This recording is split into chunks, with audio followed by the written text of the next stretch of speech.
আমার মুখে তখন এরকম দাগ। বলে, মা একটা কথা বলি, চলো না আমরা চলে যাই এখান থেকে। আমি এই কথাটা ভুলবো না কখনো। তুমি এই লোকের সাথে কেন থাকছো?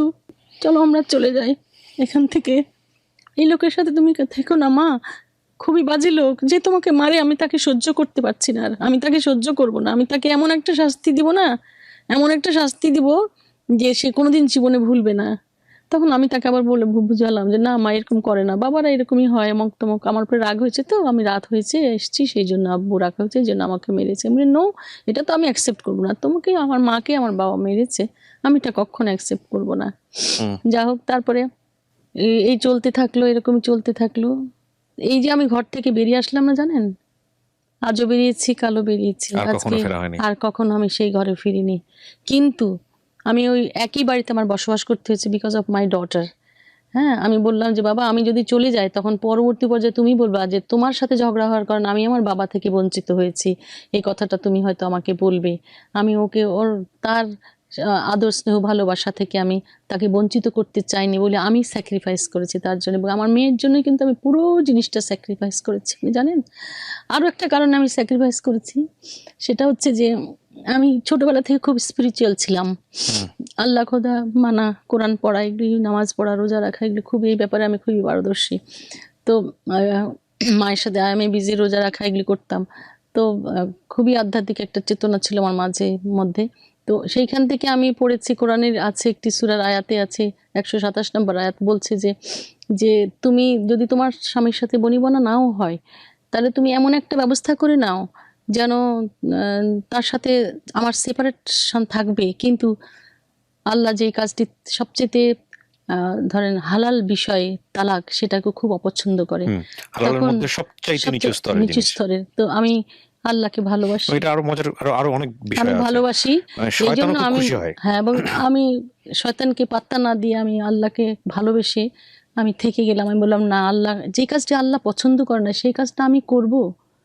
আর আল্লাহ যে বলেছে তুমি অন্যের দোষ গোপন করো, তাহলে আমি তোমার দোষ গোপন করব, তাহলে আমি তার কোনো কথা কাউকে বলবো না। এই জন্য আমি কাউকে বলিনি। এবং আমরা আজকে এমনভাবে উপস্থাপন করছি যাতে করে কোনোভাবেই তার নাম বা পরিচয় এখানে কোনোভাবে কিছু না আসে। এবং আমি বিশ্বাস করি যে তার জায়গা থেকে বলার থাকলে হয়তো সে অনেক কিছু বলতে পারতো আপনাকে নিয়ে, কনজুগাল লাইফ। আমরা আসলে ওই জিনিসটাকে ফোকাস করতে চাই না, আমার ফোকাসের জায়গাটা হচ্ছে অন্য জায়গাটা। না, আমি এরপরে দেখেন, এই যে আমি এইভাবে এইভাবে শুরু করলাম। আমি ধরেন কলেজে, বদরুন্নেসা কলেজে জয়েন করেছি লেকচার হিসেবে, অ্যাসিস্ট্যান্ট প্রফেসর, অ্যাসোসিয়েট প্রফেসর, দেন প্রফেসর।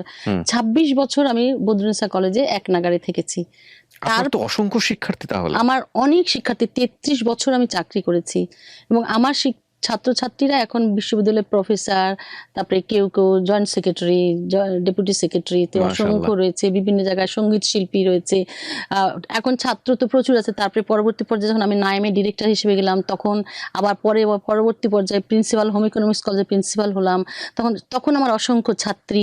এখান থেকেও, অর্থাৎ আমি যেখানে থেকেছি খুব পজিটিভলি কাজ করেছি, অর্থাৎ মেয়েদের প্রতিষ্ঠানে কাজ করেছি আমি। বদরুন্নেসা মেয়েদের প্রতিষ্ঠান, হোম ইকোনমিক্স মেয়েদের প্রতিষ্ঠান, এবং মেয়েদের কি সমস্যা সেই বিষয়গুলি আমি সবসময়ের জন্য নজর রেখেছি এবং সেটা মিটমাট করার চেষ্টা করেছি। এবং মেয়েদেরকে সবসময় ক্লাসে লেকচারের পাশাপাশি আমি বলেছি, শোনো, বিয়ে করবে এমন একজনকে বিয়ে করবে যে তোমাকে খাওয়াতে পড়াতে পারে, কিন্তু তোমাকে আত্মনির্ভরশীল হতে হবে, নিজে চাকরি করতে হবে অথবা ব্যবসা করতে হবে।